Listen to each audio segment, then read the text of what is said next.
Across Africa, Election Day is often a day of hope. Citizens, both young and old, line up under the sun, waiting for hours to cast their ballots.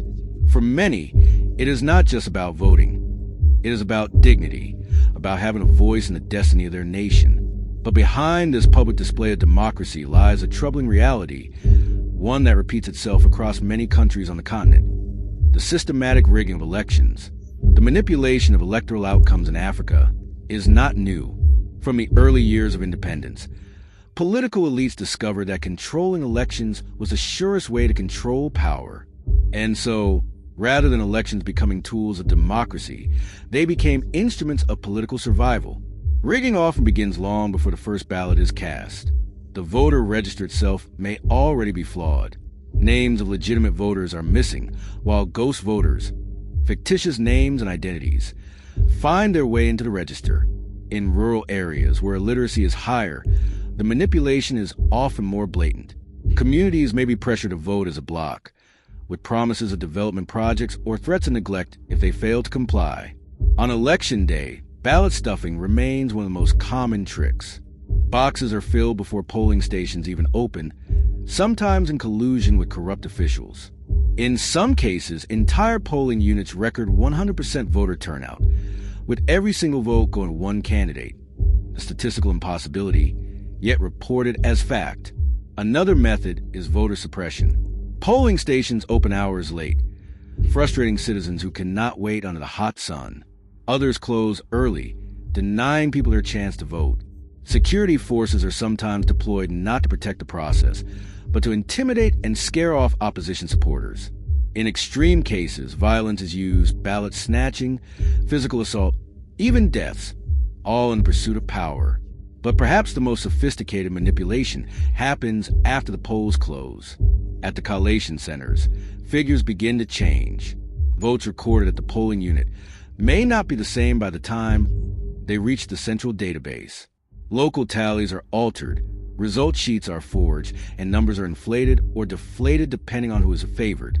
In the digital era, election servers themselves are not spared. Data is hacked, uploads are manipulated, and transmission systems are compromised. The consequences of rigged elections are devastating. When citizens see they were subverted, trust in democracy erodes.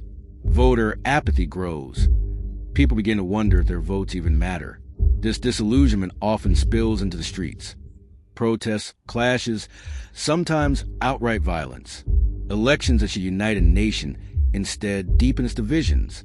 The cycle of bad governance continues, with leaders who lack legitimacy, yet rule with impunity. Yet, this is not the whole story. Across Africa, citizens are rising to defend their democracy.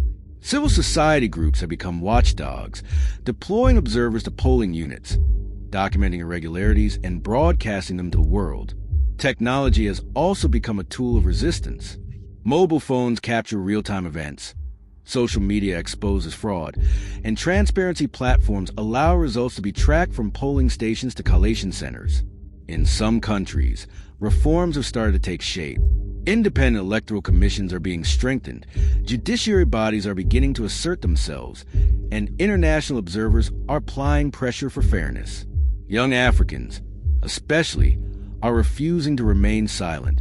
They demand accountability, they mobilize, and they insist that their votes must count. Still, the road ahead is long. Election rigging in Africa is deeply entrenched, tied to money, power, and a political culture that prizes victory at all costs. But change is possible. Every fraudulent election sparks greater awareness. Every act of resistance inspires others to act. And every citizen who refuses to give up is a reminder that democracy, no matter how battered, is worth fighting for. The story of elections in Africa is not just about rigging. It is about resilience. It is about the determination of millions of ordinary people who, despite the obstacles, still line up under the hot sun, ballot paper in hand, believing that one day their vote will truly matter. In the end, the future of African democracy will not be written by those who rigged the system. It will be written by the citizens who refuse to be silenced, who demand accountability, and who know that true power belongs not to politicians, but to the people.